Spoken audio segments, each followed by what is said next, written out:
Yeah, the report calls it voter purging. It says Secretary of State's office removed those voters from the rolls because they hadn't voted in recent elections. The election is just 2 weeks away, and as people statewide show up in record numbers to the polls for early voting, the Washington Post reports that an American public media analysis discovered that 107,000 people were removed from voter rolls for not voting in prior years.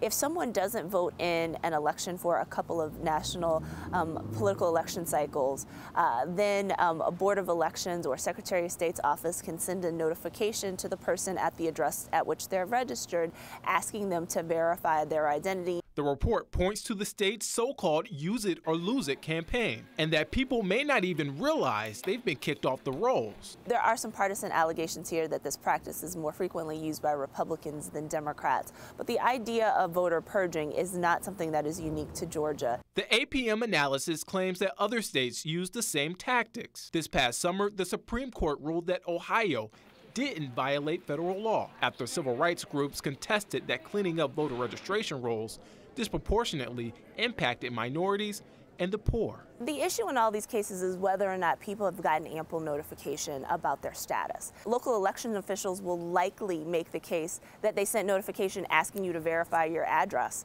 and people didn't respond to that. And Dr. Gillespie says if you go to the polls and your name doesn't show up, the first thing you should do is ask for a provisional ballot. This gives you time to clear things up. And we have submitted an open records request to the Secretary of State's office requesting the number of people purged from voter rolls over the last 10 years and why. Live in the newsroom, Nick Sturtevant, 11 Alive News.